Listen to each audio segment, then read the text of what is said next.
Sean bienvenidos todos los que están conectados nuevamente a este programa mensual de videoconferencias que organiza la SMBC Capítulo de Panamá y Aviopa, en conjunto también con la Sociedad Audubon Panamá. Para nosotros es un gran gusto poder servir de puente para conectar a reconocidos investigadores con la población interesada en el conocimiento científico. Para comenzar, queremos invitar a la licenciada Iris Gómez Robles, quien en representación de la Junta Directiva de la Sociedad Mesoamericana para la Biología y la Conservación Capítulo de Panamá, nos dará unas palabras de bienvenida. Queremos resaltar que la licenciada Robles tiene una maestría en Ciencias Ambientales, un énfasis en manejo de recursos ambientales. Además, que es gerente de una empresa que realiza capacitaciones y asesorías en cuanto al uso y manejo de materiales reutilizables. Adelante, licenciada. Muy buenas tardes a todos. En nombre de la SMBC, la Sociedad Mesoamericana para la Biología y la Conservación, Capítulo de Panamá, le damos la bienvenida a todos los participantes que asisten a las charlas relacionadas al programa de educación virtual que estamos llevando a las personas durante este tiempo de pandemia. Agradecemos a los expositores, la doctora Anabel Cruz Romero y al licenciado Gerardo Vallado, por su tiempo y dedicación a la realización de esta actividad. Esperamos que los temas a tratar sean de su total agrado de los participantes. Muchas gracias, licenciada. Bueno, sin más preámbulos, queremos iniciar con el primer tema que se ha preparado para ustedes. El primer tema es implicaciones de la manipulación de los agrosistemas para la diseminación de Leptospira en murciélagos. Este tema lo dirigirá la doctora Anabel Cruz Romero, que es profesora de tiempo completo en la Universidad Veracruzana, Veracruz, México, Facultad de Medicina, Veterinaria y Zootecnia. Ella nos estará resaltando esta investigación, así que queremos dejarle a su disposición. Adelante, doctora, la escuchamos. ¿Qué tal? Buenas tardes a todos. Gracias, doctor Jerico. Bueno, vamos a iniciar con este tema. Gracias por la presentación. Y bueno, ya como se mencionó, perdón si tengo un poquito de tos, implicaciones de la manipulación de los agroecosistemas para la diseminación de Leptospira en murciélagos.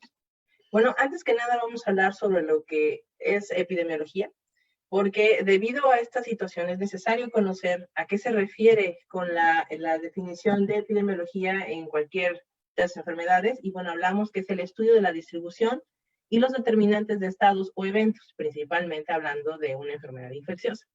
En estas situaciones, no nada más, la parte epidemiológica no se refiere nada más a la parte de enfermedades infecciosas, sin embargo, nosotros lo vamos a abordar desde ese punto de vista, dado que estos patógenos, principalmente en el caso de Leptospira u otros, pueden ocasionar problemas que impactan la salud pública, ¿no? Y bueno, la epidemiología de este caso y su interacción con los agroecosistemas pecuarios. ¿Por qué menciono los agroecosistemas pecuarios? Bueno, estos de formación, en mi caso también el maestro Gerardo, somos veterinarios, entonces lo vamos a enfocar desde ese punto de vista, bueno, en mi caso, y hablando sobre ello, tenemos la principal conocimiento de que es una cadena epidemiológica, ¿no? Tenemos un agente causal, un hospedero, la puerta de salida del agente, modo de transmisión del agente, la puente de entrada del hospedero y la susceptibilidad del hospedero. ¿Qué es importante conocer? Bueno, que cualquier patógeno puede tener una vía de entrada, pero por lo tanto necesita venir de algún hospedero principalmente. En este caso pueden existir, hablamos de reservorios, bueno, como así se conocía anteriormente, que naturalmente tienen el patógeno y lo pueden estar diseminando por diferentes fuentes, ¿no? En este caso hablamos de las más famosas, son las ratas, para conocer que diseminan Leptospira. Sin embargo, no son las únicas que lo diseminan. Existen otros hospederos que pueden hacerlo. En el caso de los bovinos también pueden diseminar leptospiras, los perros pueden diseminar leptospiras, los murciélagos pueden diseminarlas. Ahora, no sabemos si lo hacen porque están infectados o porque naturalmente tienen el patógeno. Entonces, esto es importante resaltarlo desde un inicio, porque la importancia de los agroecosistemas con relación a la transmisión de enfermedades o de patógenos, ¿no? Una puerta de salida, bueno, sabemos que puede ser esa puerta de salida, decíamos, la diseminación o las fuentes de contagio, puede ser la orina, ¿no? ¿Y cómo se va a ingerir? Bueno, principalmente, ¿cómo se va a contraer? Principalmente por la ingestión, ¿no? En este caso, la ingesta de alimentos contaminados, agua contaminada, o de esa manera, dado que existe esa interacción constante en un medio, ¿no? Y la puerta de entrada puede ser oral, puede ser un medio de mucosas, principalmente, que es como se puede adquirir a dicho patógeno. Y bueno, tenemos algo muy importante, dado que no todos tienen la susceptibilidad para poder enfermarse. Entonces, no significa que si yo me pongo en contacto con leptospira de una cuenca de agua, significa que yo ya voy a estar con leptospirosis al día siguiente, dado que existen algunas que no son patógenas. O sea, no todas las leptospiras son patógenas. Sí existe un grupo patógeno, existe un grupo intermedio y existe un grupo no patógeno, pero las que vamos a abordar ahorita son las patógenas, dado que estas pueden estar en el hospedero, y no nos vamos a meter con las intermedias porque esas pueden estar en el hospedero o no, y pueden ocasionar enfermedad ahora en humanos. Eso está más que nada estudiado en humanos. En animales se conoce perfectamente, en algunos casos, qué especies de leptospira se pueden encontrar. Sin embargo, en la mayoría de los estudios anteriores solo hablaban por serovariedades. Y bueno, hablamos de cuáles son los factores que pueden intervenir en esa cadena, ¿no? Ya que mencionábamos que puedes tener el hospedero, pero los hospederos no están aislados, ¿no? Ellos tienen un lugar donde establecerse, ¿no? Y hablábamos de bovinos, que podrían ser, porque siempre los hemos conocido como las víctimas, ¿no? O sea, siempre en la parte veterinaria, lo digo porque así hemos estado o hemos pensado y trabajado durante mucho tiempo, que ellos son siempre víctimas de la fauna silvestre. Sin embargo, nunca los hemos puesto al revés. ¿Quién dice que no es al revés, sino nosotros que hemos estado introduciendo animales domésticos en diferentes lugares, somos los que estamos llevando enfermedades a esos animales, especies que tienen susceptibilidad porque nunca han estado expuestos? Yo puse la vaca, pero en realidad creo que en esta cadena epidemiológica tiene que ser al revés. Podría ser la vaca el hospedero, y la susceptibilidad del hospedero podría ser entonces el murciélago, ¿no? O las ratas o los ratones. Y bueno, hablamos que en la ganadería se considera una actividad dinámica. Las prácticas tales como sobrepastoreo, intensificación de los sistemas ganaderos, entre otros. Dichos aspectos pues, repercuten sobre aspectos sociales, ecológicos y económicos. ¿Por qué es importante esto? Bueno, mencionamos porque tanto ganadería, agricultura o progreso nos involucran a todos. Bueno, yo creo que hay algunos que son vegetarianos, pero en su mayoría consumimos carne. En su mayoría consumimos vegetales, y son vegetarianos van a consumir vegetales. Entonces, de hecho, este impacto, porque no nada más es la ganadería, sino también la misma agricultura. ¿Por qué? Porque sobreexplotamos un espacio de tierra, ¿no? Dado que se necesita tener alimentos para satisfacer las necesidades humanas. Y eso es justificado, bueno, lo hemos justificado durante muchos años, ¿no?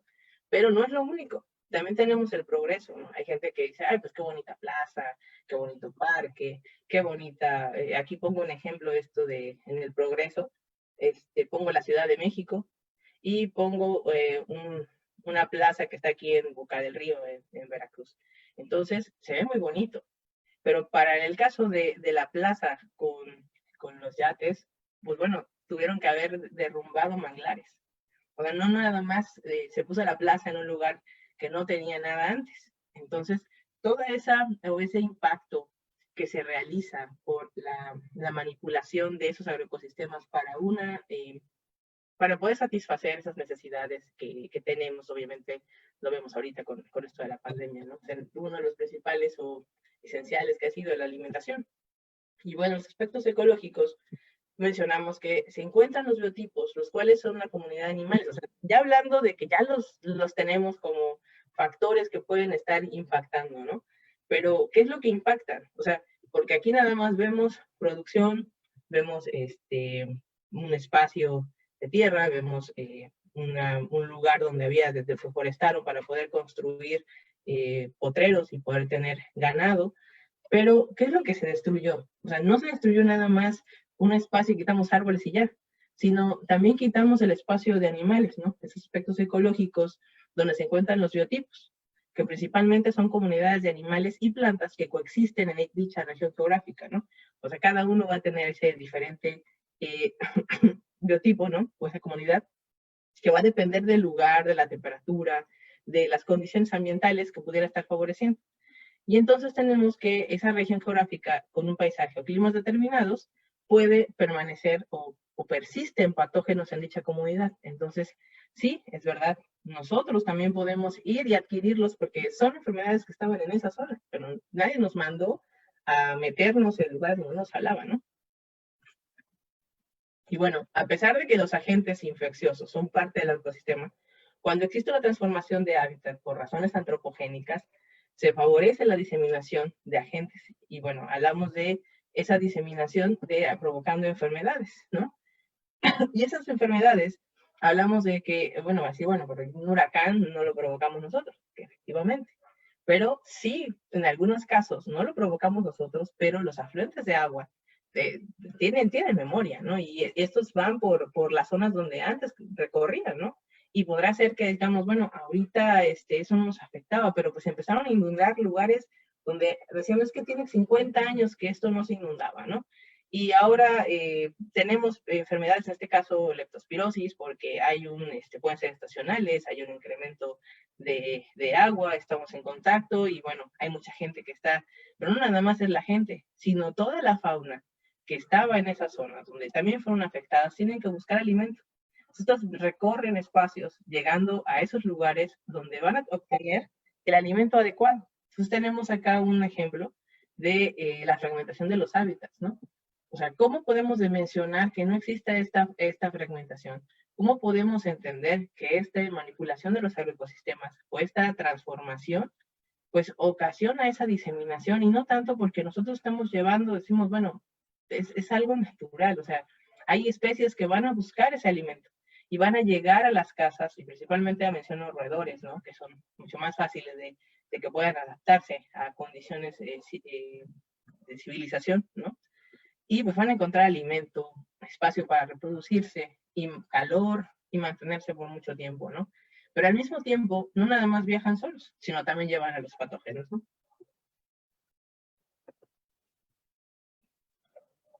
Y bueno, hablando de esta fragmentación, provocado por la ganadería, agricultura o la civilización, ha ocasionado que las comunidades de mamíferos, hablamos de reservorios hospederos, se muevan a otros lugares, principalmente en zonas urbanas o seres humanos que hemos estado ocupando el espacio de sus mamíferos, considerando como esos reservorios de enfermedades. Y bueno, teniendo como principal problema de salud pública. Y esto hablamos que existe aproximadamente que 75% de los agentes patógenos de enfermedades infecciosas emergentes del ser humano, bueno, estos provienen de animales, ¿no? Entonces, acá tenemos el 60% de las enfermedades humanas, en este caso son zoonóticas. Entonces, muchos de estos tienen que ver con la relación que tenemos o estrecha con los animales. Ahora, creo que tenemos un ejemplo claro de los murciélagos, ¿no? Ahorita con lo que estamos pasando, y son las peores pandemias, ¿no? En la mayoría están involucrados, aunque no estamos diciendo que sean culpables, ¿no? No estoy tratando de decir eso, sino estoy diciendo que estas implicaciones o esta manipulación de dichos agroecosistemas ocasionan que estas enfermedades estén presentes o haya mayor número de casos en los seres humanos, pero no nada más en los seres humanos, vuelvo a repetir. Esa relación entre la ganadería, la agricultura y principalmente la ganadería, que tiene una relación muy estrecha con en el caso de los murciélagos, hay una relación o un binomio con el caso de la rabia, ¿no? Principalmente aquí en México tenemos un problema de rabia paralítica, donde el murciélago Desmos rotundus, que es el más frecuente, está en contacto estrecho por alimentarse de bovinos. Y entonces tenemos un gran número de casos de rabia, pero no solamente rabia. Digo rabia porque es la que se estudia. Cabe mencionar que la zoonosis tiene nidalidad. Esto es la habilidad de mantener un foco dinámico y permanente, esto de la circulación del patógeno en animales en un medio geográfico determinado. O sea que esta nidalidad o esta habilidad de mantener dicho foco, pues bueno, es importante porque a la hora de nosotros de romperlo, de tratar de buscar la forma de esa manipulación, lo que estamos haciendo es llevándolo, ¿no? Ya lo hemos mencionado varias veces. Y bueno, los daños ocasionados por la ganadería, la agricultura y la civilización alteran las condiciones de vida de los biotipos y a su vez esa nidalidad de los patógenos en los reservorios cambia, ¿no? Tanto en los animales silvestres como en los domésticos. Entonces, la alteración de la nidalidad de los patógenos modifica la epidemiología de las enfermedades. O sea, volvemos al punto, lo hemos estado modificando ¿O realmente ha sido cuestión de que, ¿qué está pasando? ¿Por qué cada día hay más enfermedades? ¿Por qué cada día tenemos una epidemia diferente, ¿no? Y no es que hay epidemias, o sea, es que, bueno, sí existen, ¿no? Pero me refiero que esta aceleración, que siempre han existido, ha sido también producto de esto que estamos, bueno, que nosotros hemos ocasionado también hasta cierto punto, ¿no? Porque cada día somos muchos y pues tenemos que comer, ¿no? Y esto es la ruptura de la tríada epidemiológica. Hablamos de un agente, un ambiente y un hospedero, ¿no? Entonces, a la hora de destruir esa tríada o modificarla por cuestiones de las que quieran, aquí hablamos de un espacio de un manglar que es utilizado de basurero. Vemos, hay alimento. ¿Quiénes van a ir ahí? Ratas, vectores y otros, infinidad en este caso vectores, como pueden ser los mosquitos, las moscas o algún otro de estos que puede estar llevando o viajando durante espacios largos, transmitiendo algún patógeno en general, ¿no? Y bueno, el impacto de la influencia antropogénica. Hablamos de esta fragmentación que incrementa el contacto entre las poblaciones de animales silvestres y domésticos. Por la misma razón, ¿no? Enfermedades de los animales domésticos pueden expandirse más fácil a las especies silvestres, debido a que a menudo carecen de inmunidad contra ellas, y algunas especies de animales son considerados reservorios de agentes infecciosos que pueden infectar animales domésticos e incluso al hombre. Entonces, esa relación que podemos tener o al llevar especies donde no estaban habitadas o no estaban acostumbradas a ese espacio, estamos llevando también esos patógenos. Entonces, hay casos de tuberculosis en leones, ¿no? O transmitidos principalmente por bovinos, ¿no? Y esto pasa en el caso de Leptospira, ¿no? Hablamos que existen patógenos, existen especies de leptospiras en los murciélagos, de eso vamos a hablar un poquito al ratito, sobre una leptospira que es principalmente de bovino, y se han encontrado ahora en murciélagos. Entonces aquí está como que, bueno, ¿quién fue primero? Fue entonces el murciélago el que transmitió al bovino, fue el bovino quien transmitió al murciélago. Con esa relación les mencionaba de que siempre se ha culpado que transmite rabia, ¿no? Entonces, al ser el culpable de la rabia, pues está en contacto estrecho con el bovino, porque bueno, necesita alimentarse. Pero en ese de buscar alimento, pues también no nada más se lleva el alimento, sino también se lleva otros patógenos, ¿no? Entonces hablamos de una destrucción de la fragmentación, la sobreexplotación, la introducción de especies, lo cual ocasiona epidemias, ¿no? Y entonces llega a un punto en el que también hay especies que pueden estar también en peligro, no solamente por la caza, sino también por enfermedades que pueden estar ocasionando problemas y obviamente pérdida de especies animales, ¿no? Pero ese no es el punto, sino ver la importancia de cómo pueden llegar ahí. Y bueno, existen un montón de especies de murciélagos, bueno, no un montón, pero sí de algunas que se han detectado leptospira, principalmente patógenas, y hay varios trabajos que de hecho no se estudiaba a partir del 1970, ¿no? Que me suena una gráfica, sobre cuándo empezó a tener auge los trabajos sobre murciélagos, ¿no? No solamente en el caso de leptospira, sin embargo, nunca se ha buscado el papel que tiene el murciélago con respecto a esta especie patógena. Y bueno, existen diferentes especies de leptospira en el mundo estudiadas en México. Solamente existen ahora 2 trabajos, de hecho, en el 2015 todavía no había esa información. De hecho, fue en el 2018 que se hizo la primera publicación del estado de Veracruz con la presencia de leptospiras patógenas, y hacia el 2020, o sea, este año, sale la publicación de la Universidad Autónoma de Yucatán sobre el estudio de otro estudio, perdón, con la detección de leptospiras patógenas. Entonces, hay pocos trabajos en México. Hay, bueno, no tampoco decir que un mundo de trabajos, pero sí existe más estudios en otros lugares en comparación con en nuestro país. Y bueno, en este caso, el trabajo que les mencionaba en México, que fue uno de los primeros, habla sobre un enriquecimiento sobre cuáles son las especies patógenas de mamíferos voladores en Norteamérica. Y bueno, en este reveló que existe una alta diversidad genética de leptospira en murciélagos. Y Leptospira whaley, la cual se detectó principalmente en murciélagos hematófagos, por eso mencionaba mucho la parte de la rabia, juega un papel importante en el ciclo de vida de la bacteria. Y esa especie se ha detectado principalmente en bovinos, por lo que se deben realizar estudios con bovinos y murciélagos para establecer si la transmisión fue de bovinos a murciélagos o viceversa. O sea, es importante saberlo, dado que la mayoría de los trabajos solamente habla de detección, pero no existe ese ciclo para saber si realmente qué papel juega el murciélago o qué papel juega el bovino, ¿no? Dado que estamos hablando que la ganadería es muy importante, por eso menciono que la agricultura y el progreso, o sea, son cosas que no se van a poder detener. O sea, si nos pongamos de cabeza, yo creo que pensar algo es una realidad. Ser las alternativas que puedan permitir esa relación que puede seguir, ¿no? El otro trabajo que les decía del 2020, bueno, es con relación a las especies patógenas de Leptospira, que describieron la infección de Leptospira noguchi, Whaley y interrogans.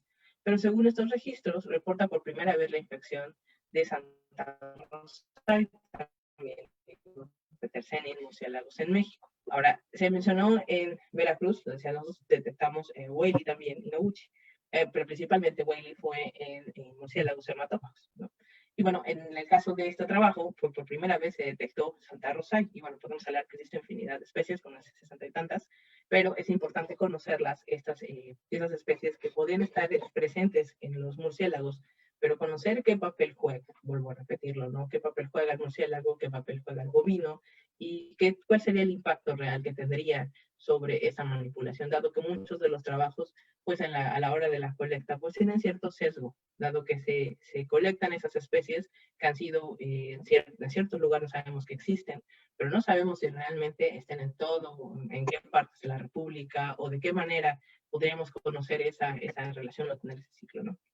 Y bueno, ya hablando en general, existe una distribución de enfermedades, y no solo leptospirosis, las cuales han existido desde hace muchos años. Ya algunas están erradicadas, otras en proceso, pero es cierto que a pesar de esfuerzos que se tomen, no serán completamente erradicadas, solo irán evolucionando debido a muchos factores, solo por efectos de la Tierra, y bueno, algo que tenemos que tener muy claro es que tenemos el caso del cambio climático, ¿no?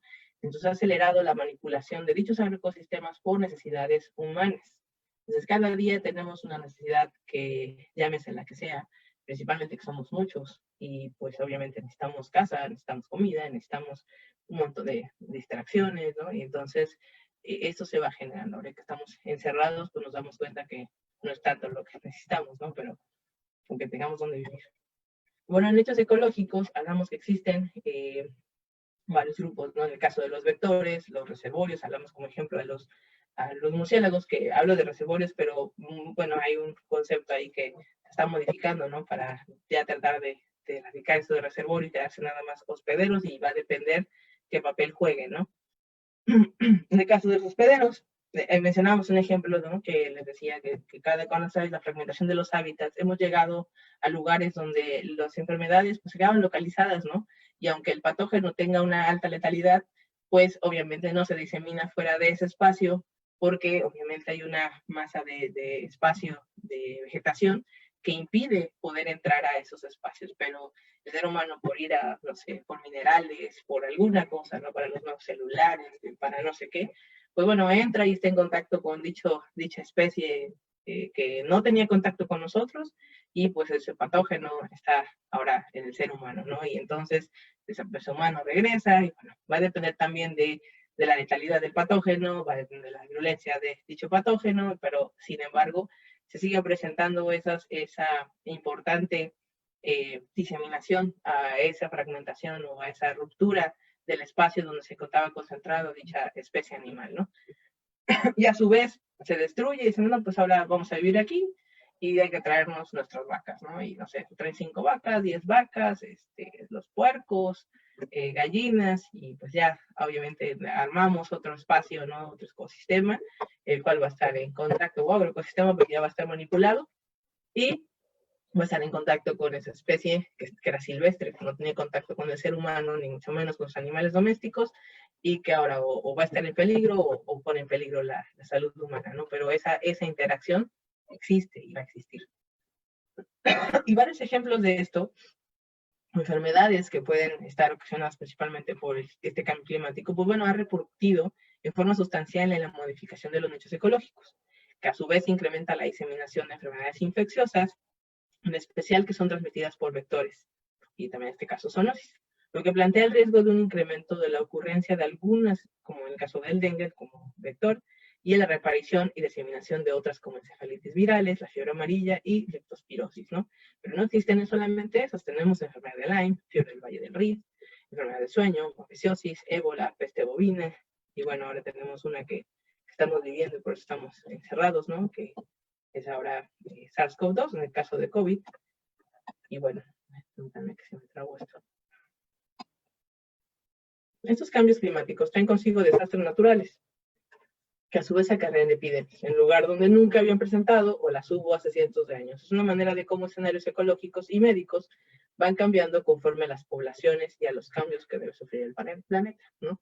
Entonces son situaciones que van presentando y pues vuelvo a repetirlo, no nada más nosotros modificamos, suelto se va, sino las especies también llegan a su vez con esos patógenos, nosotros nos exponemos y bueno, es un círculo o un ciclo que se está presentando desde hace mucho tiempo, pero ahora se vive más intensamente, ¿no?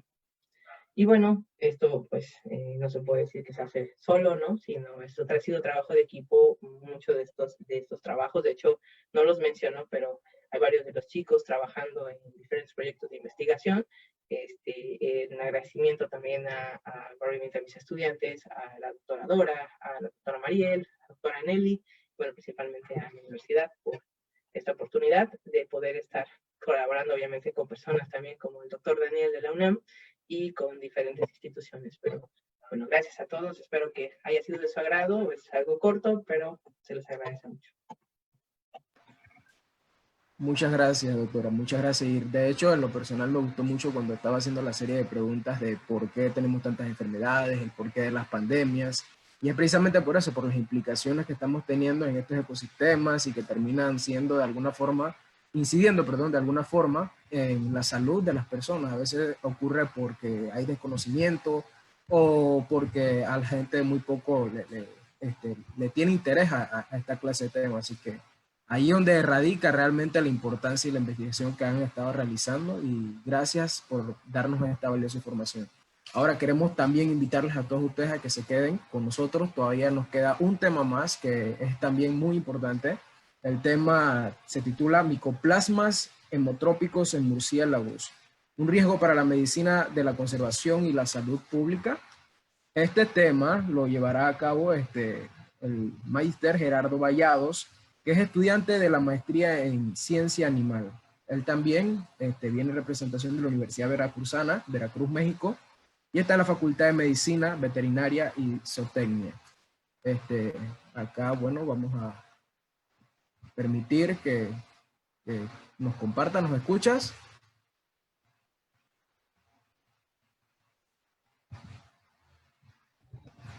Claro que sí, muchas gracias, Jerico, por la presentación. Bueno, iniciamos. Como parte de los aspectos que se van a manejar, van a ser 5 puntos, los cuales son las generalidades de los micoplasmas hemotrópicos, los hospederos de los micoplasmas hemotrópicos, los hemoplasmas detectados en murciélagos y la importancia para la medicina de la conservación, al igual que para la salud pública. Como el aspecto de generalidades, vamos a entrar a la taxonomía, donde se reconoce los micoplasmas hemotrópicos dentro del filum Tenericutes y la clase Molicutes, que engloba a múltiples géneros de bacterias carentes de pared celular, en su mayoría parásitos, como es el ejemplo de ureaplasmas, fitoplasmas y espiroplasmas. Dentro del género micoplasma hay una subdivisión de 3 grupos, donde se encuentran los micoplasmas en sangre, como los hemotrópicos, los micoplasmas respiratorios y los micoplasmas que son saprófitos. Bueno, los micoplasmas hemotrópicos, o como su sinonimia se conoce en la literatura, hemoplasmas, son bacterias gram negativas que infectan células hematopoyéticas a nivel epi e intraeritrocitario. Esto quiere decir que se adhieren a la membrana de los eritrocitos y también se encuentran en el citoplasma de la célula. Tienen formas pleomórficas, cocoides o bacilares y tienen diámetros aproximados de 0.3 a 1.5 micrómetros de diámetro. Son bacterias no cultivables y se encuentran presentes en zonas tropicales y subtropicales, infectando una amplia variedad de especies animales. Como podemos apreciar en el diagrama, En la imagen central tenemos un extendido sanguíneo, el cual corresponde a la presencia de estos agentes hemotrópicos que se encuentran en el eritrocito contrastados con tinciones de tipo Romanowski, como es el caso de la tinción de Giemsa, visualizada al objetivo de 100, donde podemos apreciar la alta carga de bacterias que se encuentran en las células. Tienen un tipo de transmisión particular y de forma general tienen una transmisión que se da mediante vectores que llegan a causar un tipo de transmisión mecánica, donde tenemos presentes diversos artrópodos como ectoparásitos como garrapatas, pulgas, que en este caso son ápteros, y dípteros como las moscas hematófagas y mosquitos. También dentro de los ápteros tenemos piojos. Y otra de las vías es la iatrogénica, que esta es propiciada por nosotros mismos, por el hombre, igual una ruta mecánica, donde nosotros con los animales de producción y compañía podemos beneficiar a estos agentes por el uso de materiales de venopunción o repetir el uso de materiales de venopunción en los mismos animales, que es lo que se presenta en las producciones ganaderas o en las producciones de ovejas y cabras. Con respecto a los murciélagos, también se tiene la consideración de una transmisión vectorial, donde los artrópodos ejercen una infección mecánica por parte de la bacteria, y tenemos presentes garrapatas, tenemos presentes algunos estréblidos y también nicterívidos. Para su transmisión, también de forma mecánica, se reconoce que las laceraciones causadas por estos pequeños mamíferos puede propiciar el contagio ya sea al hombre o a otros organismos de su misma especie. Se reconoce una patogénesis general, donde se tiene contemplado que este agente hemotrópico causa problemas secundarios por su sola presencia en su célula diana, como es la anemia hemolítica, la eriptosis, que es causado por traumas directos a la célula, que el eritrocito se rompe, y otra afección que sería la hipoglucemia por la alta absorción de nutrientes que se suscitan en sangre. Como podemos ver en el inciso A y el inciso B, mediante microscopía electrónica de barrido, se aprecia esta bacteria sobre las membranas de los eritrocitos, generando una bacteremia muy constante. Y en el inciso C y D, mediante microscopía electrónica de transmisión, podemos apreciar los cortes longitudinales de estas bacterias situadas en el citoplasma de las células. Por lo cual llegamos al punto 2, los hospederos de los micoplasmas hemotrópicos. Bueno, hay una amplia variedad de hospederos, dentro de los cuales se comprenden arqueodáctilos, como son rumiantes, tanto silvestres como domésticos, marsupiales como las zarigüeyas, primates, roedores, quirópteros, que es el caso de los murciélagos, carnívoros acuáticos como leones marinos y carnívoros terrestres como cánidos y félidos domésticos. Se reconoce la presencia de 20 especies de hemoplasmas, de las cuales 13 son válidas y 7 son candidatas. La mayoría de los estudios se han centrado en animales de producción y animales de compañía, y en la actualidad se tomó la consideración de los estudios de animales de vida silvestre. Cabe destacar que las especies señaladas en color amarillo son las que son consideradas en la actualidad como potenciales zoonóticos, de las cuales 4 han sido validadas y 2 están en proceso de validación. Siendo una de las especies próximas a validación, Candidatus mycoplasma hemominis, asociada con murciélagos y primates. El orden Chiroptera, que es el orden al que pertenecen los murciélagos, es considerado el único orden de mamíferos capaces de realizar vuelo verdadero, y son reconocidos como el segundo orden de mamíferos más diversos, siendo el primero los roedores. En particular para México, se considera que hay 144 especies de 9 familias. En total, de todas las familias de murciélagos son 18. Y la más importante para México y América es la familia Philostomide, donde se comprenden 55 especies y 37 géneros. Estos pequeños mamíferos tienen hábitos alimenticios muy diversos. Hay algunos que consumen polen, otros más consumen néctar, algunos más consumen frutos y algunos con hábitos carnívoros, consumiendo pequeños mamíferos, anfibios y también a algunas aves. Y por último, los que son o tienen hábitos alimenticios mediante la hematofagia, como es el caso de los 3 murciélagos hematófagos que tenemos, Desmodus rotundus, Daemus jungi y Diphylia ecaudata. Estos organismos, estos pequeños mamíferos se ven asociados con distintas enfermedades, dentro de las cuales se destacan algunos patógenos bacterianos, como especies de Bartonella, especies de Ehrlichia, algunas espiroquetas, como mencionaba con anterioridad la doctora Cruz, como Leptospira, Borrelias, y en la actualidad asociados también con la presencia de micoplasmas hemotrópicos.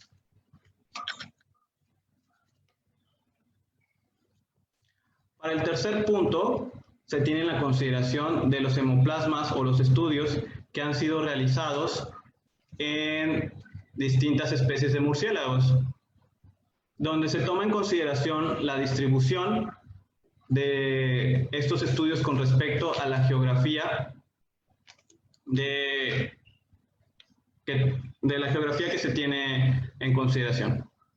Para esto se subdividen todos estos sitios en zonas biogeográficas, donde tenemos la región neártica, la región neotropical, la región paleártica, la región afrotropical, la región australiana y también la región indomalaya o oriental. Para los estudios que se comprenden, la región neártica solo cuenta con uno en Estados Unidos, la región neotropical cuenta con un estudio en Belice, 2 estudios en Belice, perdón, 1 en Costa Rica, 2 en Brasil, 2 en Chile, 1 en Perú.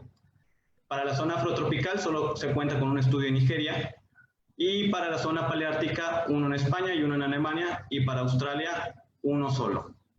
Donde podemos denotar que en la zona oriental no se tiene ningún reporte de estos agentes hemotrópicos circulando en murciélagos. Estos son hasta ahora los únicos estudios que se han realizado con respecto a este agente patógeno. Con respecto a las especies de micoplasmas, se tiene en consideración que solo existe una especie relacionada con los murciélagos que está próxima a validación, que es Candidatus mycoplasma hominis, y se cuentan en otras partes del mundo con asociación a linajes, donde no hay especies definidas. Al menos para América no se tiene la definición de ningún linaje y ninguna especie, ni tampoco un candidato próximo a definirse. Estos agentes hemotrópicos tienen prevalencias muy fluctuantes, que van de 3.2 hasta 96.8%, donde se asocia que una vez que este agente hemotrópico entra a alguna población, llámense murciélagos o alguna otra especie animal, puede diseminarse hasta en un 100%, depende al hacinamiento que esté y el contacto con algunas otras especies, porque pueden compartirse. De igual manera, los estudios o la literatura resalta la presencia de coinfecciones, como es el caso en Estados Unidos de Pseudogymnoascus destructan, que es el hongo que causa el síndrome de la nariz blanca en murciélagos. También se ha asociado la presencia de hemoplasmas con la presencia de especies de Bartonella.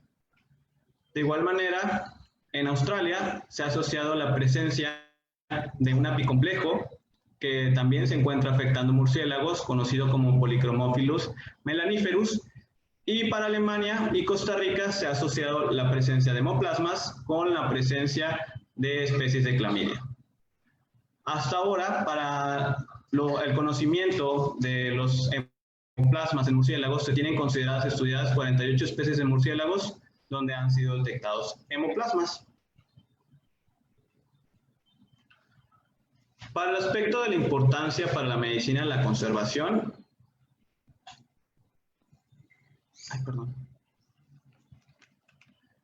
los murciélagos realizan distintos papeles o juegan roles distintos en los ecosistemas Un claro ejemplo son los polinizadores, que son de importancia para las producciones de agave, ya que sin la presencia de estos pequeños mamíferos no se puede llevar a cabo la reproducción sexual de estas plantas, ni tampoco se puede elevar la diversidad genética de estas plantas, perdón, para así evitar o prevenir enfermedades. También tenemos murciélagos. En este caso consumen mosquitos o consumen langostas que pueden ser dañinas para los ecosistemas en exceso. También tenemos dispersores de semillas, que por eso es la importancia de que estén presentes estos pequeños mamíferos jugando un rol importante en los ecosistemas. Y también benefician hasta cierto punto los ecosistemas por la presencia de sus heces, que sirven como un sustrato de nutriente para el suelo, como es el caso del guano. Se consideran algunas otras especies que, a pesar de que tengamos el tabú de que los murciélagos hematófagos no fungen ninguna importancia como rol en los ecosistemas, también lo hacen, dado a que ellos depredan a otros herbívoros que pueden estar influyendo de forma negativa en los ecosistemas. Entonces, todos los murciélagos juegan un papel importante para auxiliar a los ecosistemas a que tengan un buen desarrollo. Con el aspecto de la medicina y la conservación, como ya había mencionado antes, se tiene en consideración la presencia de 4 agentes infecciosos, de los cuales 2 son importantes, porque los hemoplasmas condicionan una inmunosupresión en estos pequeños mamíferos, lo cual puede permitir que otros agentes que pueden llegar a ser letales para estos mamíferos se diseminen y causen problemas. Como el caso de Pseudohypnoascus destructans, como ya les había mencionado, el hongo causante del síndrome de la nariz blanca en los murciélagos. Este es capaz de infectarlos cuando estos animales se encuentran hibernando en sus cavernas o en el sitio que ellos estén utilizando para perchar, y genera micosis profundas, lo que compromete, como podemos apreciar en la imagen, la muerte de estos animales. En el caso de Polychromophilus melaniferus, al igual que los micoplasmas hemotrópicos, estos son capaces de generar anemias hemolíticas, lo cual también juega un papel importante para enfermedades que puedan presentarse o signos clínicos que comprometan la vida de estos pequeños mamíferos. Y abarcando el punto 6, siendo también un punto importante, el aspecto de la salud pública, se reconocen 3 estudios de estos agentes hemotrópicos presentes en humanos en 3 sitios distintos: Inglaterra, Australia y Japón, donde podemos resaltar que en Japón se tiene el conocimiento de candidatos Mycoplasma hemominis, el cual está asociado con murciélagos, pero no se cuenta con estudios, al menos para la especie de estos pequeños mamíferos, en este caso los murciélagos, no hay ningún registro. Entonces, se tiene la presencia de, pero no está asociado adecuadamente cómo se ha dado la transmisión, si puede ser hacia el humano por la presencia de estos pequeños mamíferos o puede ser por la presencia de algunos otros primates. Donde se describe la región de Inglaterra con la distribución de la zona biogeográfica paleártica, la zona biogeográfica australiana y la zona biogeográfica indomalaya o oriental para Japón. Una vez que estos agentes hemotrópicos llegan a entrar en contacto o a infectar al hombre, pueden causar signologías diversas, pero pueden de manera particular tener algunas afecciones que son consideradas para su infección. Las enfermedades reumatológicas, como es el caso de artritis reumatoide, la predisposición a la aparición del lupus eritematoso sistémico y síndromes de fatiga crónico, los cuales son generados por la bacteremia que es causada por este agente hemotrópico, absorbiendo una alta cantidad de nutrientes a nivel intravascular. También la presencia de anemias hemolíticas, que se puede dar por la sola presencia de los micoplasmas hemotrópicos o puede estar presente por la coinfección con otros agentes hemotrópicos que se ha reportado Bartonella Vinsoni y Bartonella hanselae, y también por agentes oportunistas como es el caso de nocardias. También se ha reportado como parte de los signos clínicos la presencia de pirexia en el hombre. ¿Qué puede jugar un factor de riesgo importante para la transmisión del murciélago al humano? No solo se han considerado la pérdida del hábitat, como mencionaba la doctora Cruz, porque desplazamos a estos pequeños mamíferos y causamos que ellos mismos tengan que pasar de la vida silvestre a ser quizás animales peridomiciliados.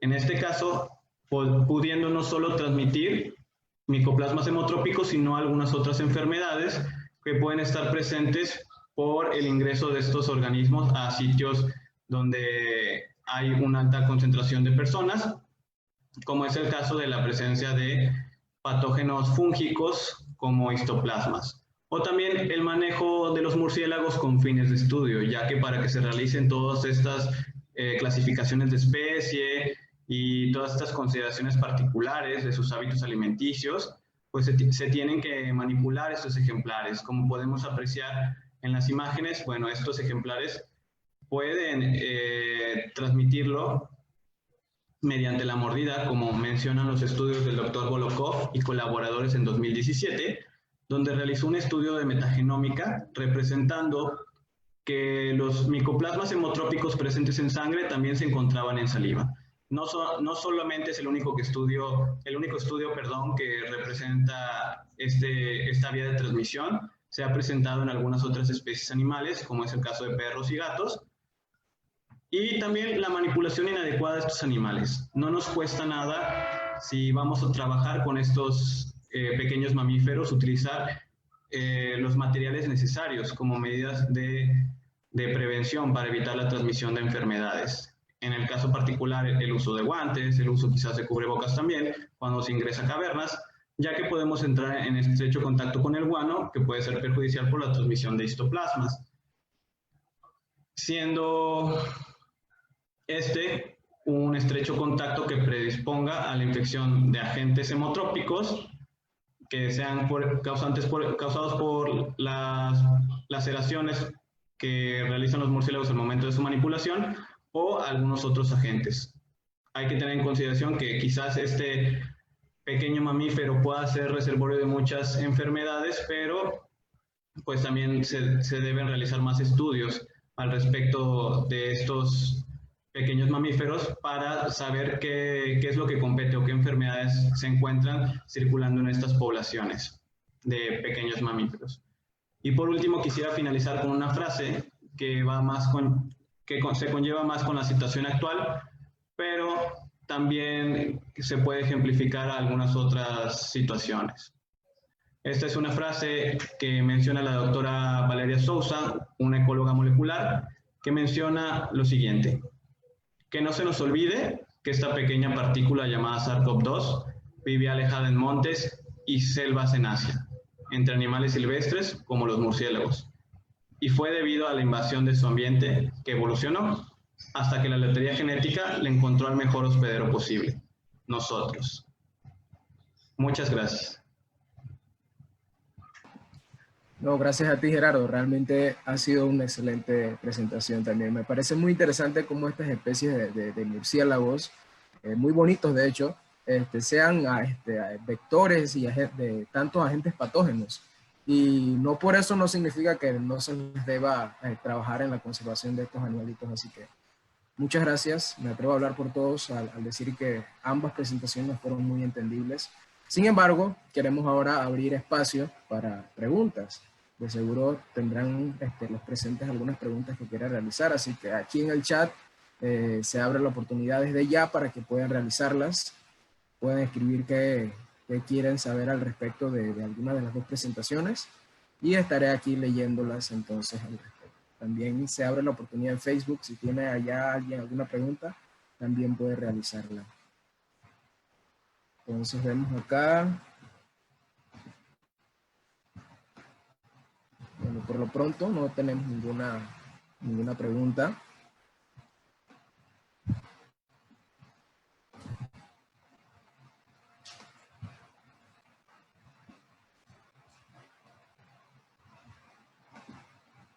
Muy bien.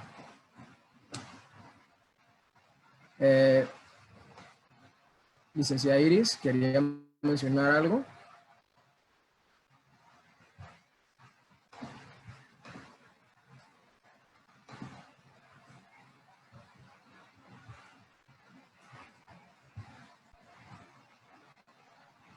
Muy Y bien. ponme Aquí apenas...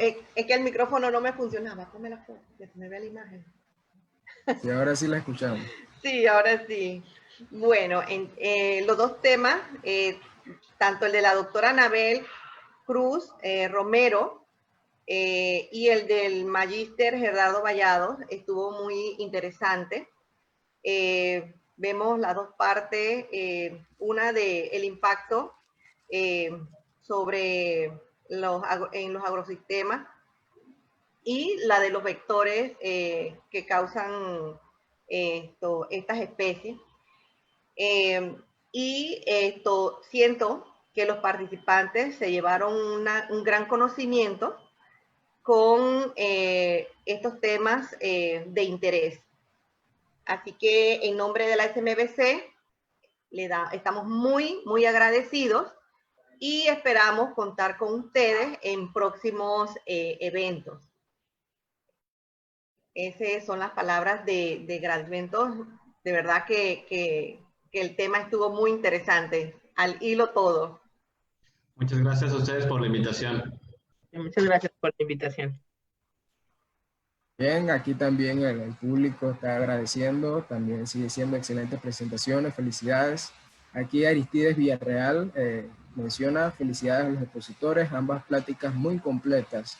¿Qué recomendaciones se pueden sumar en ambas problemáticas para que el ser humano no siga siendo un gran contaminante en nuestro planeta? Parece que algunas recomendaciones que quieran dar, ¿quién le gustaría contestarlo? ¿Usted, doctora? Pues, sí. Bueno, yo creo que tenemos este gran ejemplo, ¿no? Como mencionaba también el maestro Gerardo, que tenemos el ejemplo ahorita de la pandemia. Creo que qué mejor ejemplo de las consecuencias que pueden pasar cuando nosotros perturbamos el hábitat de otras especies, ¿no? Que viven tranquilamente. Entonces, desgraciadamente, ahorita todos estamos encerrados, muchas de las cosas tuvieron que detener, ¿no? Por esta situación. Sin embargo, muchas veces creo que es más económico el asunto que es la problemática principal, pero sería establecer, yo creo que, no sé, políticas públicas también que realmente se establecieran, que donde realmente se respetara, yo creo que, no se lo digo por México, ¿no? Pero me imagino que va a pasar en otras partes del mundo, donde se establecen permisos en lugares donde no se debería construir, y la corrupción creo que eso sí ha sido un problema, donde ha permitido que se puedan volver a establecer lugares, ¿no? En este caso plazas, fraccionamientos, donde no estaba, el uso del suelo no era para eso, ¿no? Y hacen una modificación o cambio de uso del suelo para poder construirlo y poder venderlo. Entonces yo creo que sí se debería ser un poco más estricto en esas políticas para que realmente se cumplieran. Y pues bueno, que esto fuera más estricto, ¿no? También el no estar tirando basura, digo, estoy hablando de cosas generales, ¿no? Pero que se estableciera realmente bien, ¿no? O sea, que sí hubiera sanciones, porque creo que a veces sí es necesario tener mano dura, ¿no? Para que no se tome nada a la ligera, dado que creo que hemos tomado muy a la ligera esto, en general, ¿no? No respetar a los animales, principalmente a los silvestres, ¿no? No respetar nuestro ambiente, o nuestro entorno, nuestros ecosistemas. Pues creo que los vemos como creemos que van a estar ahí toda la vida, y no, estamos viendo que tenemos animales en peligro de extinción, algunos ya extintos. Y bueno, creo que lo que tenemos que hacer es realmente crear estas pláticas, o si no lo hace el gobierno, porque esperar que lo haga alguien más, creo que es también pensar que nos solucionan la vida, ¿no? Tendremos que hacerlo entre todos. Y pues gracias también a ustedes por permitirnos estos espacios para poder dar este tipo de charla.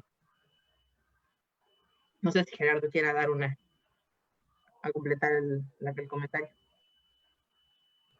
Pues solo me gustaría mencionar que, como igual dice la doctora Cruz, es importante la concientización de la sociedad para manejar este tipo de aspectos con respecto a la destrucción de los hábitats de los animales para evitar la alta presencia de ellos cumpliendo ciclos urbanos, que no sería lo adecuado, para de esta manera prevenir las enfermedades que puedan ellos estar hospedando. Y sería todo. Muchas gracias. Bien, muchas gracias a ambos. Realmente acá siguen las preguntas, al menos acá Manuel Zazueta dice: primero que nada, excelente presentación y muchas felicidades a los dos ponentes. Por otro lado, ¿existe la posibilidad de hacer algún estudio de posgrado sobre estos agentes con ustedes?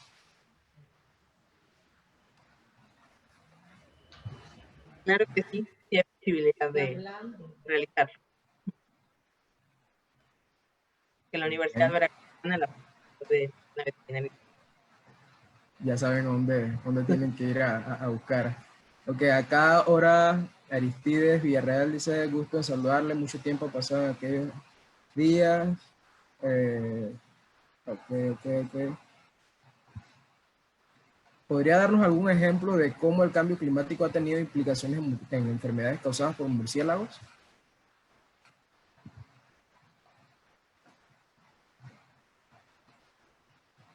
Dice ejemplos de cómo el cambio climático ha tenido implicaciones en las enfermedades causadas por murciélagos. No sé si Gerardo, ¿te gustaría comentar algo sobre eso? Algunos ejemplos, por ejemplo, la destrucción de las cuevas de estos murciélagos propicia que estos pequeños animales tengan que migrar de cierta forma, y al no haber las condiciones climáticas necesarias, pues llegan a situarse quizás o a desplazarse a sitios que no son propios, donde ellos regularmente realizan estos procesos migratorios, y eso puede predisponer un estrecho contacto con las personas. Entonces, el desplazamiento del hábitat y las condiciones de los cambios climáticos propicia que estas especies tengan que adaptarse a otro tipo de ciclos, de pasar de ciclos silvestres a pasar a ciclos urbanos. Sí, correcto. Y de hecho, todas estas investigaciones sientan un precedente no solamente en México, sino acá también en Panamá, que se continúan haciendo este tipo de estudios para poder seguir viendo cómo es que estamos teniendo este tipo de implicaciones en sus ecosistemas. Bueno, creo que... ¿Sí iba a mencionar algo? Sí, de hecho, algo que mencionaba de las enfermedades, un ejemplo es la rabia. En el caso de la rabia, bueno, sabemos a qué altura, ¿no? Se presentan o se encuentran los murciélagos, ¿no? Entonces, ha habido estos cambios de temperatura que también han favorecido a que estos murciélagos, como decía el maestro Gerardo, se desplacen por otros lugares donde no eran las temperaturas idóneas para ellos, ¿no? Están estableciendo no solamente en cuevas, sino también en otros lugares o espacios. De hecho, creo que se puso una foto donde había, no se había creado un hueco de un árbol. O sea, ahí se estaba estableciendo los murciélagos. Era como así que una mini cueva, ¿no? Establecida, pero no nada más ahí. Hemos conocido de lugares donde se encuentran establecidos que son alcantarillas y hay murciélagos hematófagos. Entonces, obviamente hay casos de rabia en esos lugares, principalmente están cerca los bovinos u otros animales, no nada más los bovinos, porque también hay casos donde ha habido seres humanos que han sido mordidos por esos murciélagos. Entonces, yo creo que un ejemplo muy claro ahorita es la rabia, pero algo importante, no solo la rabia es la que presenta, sino en otros patógenos que pueden estar involucrados, pero lo mencionaba, no es culpar al murciélago nada más, sino también existen otras especies que se relacionan con ellos, como mencionaba el maestro Gerardo, ¿no?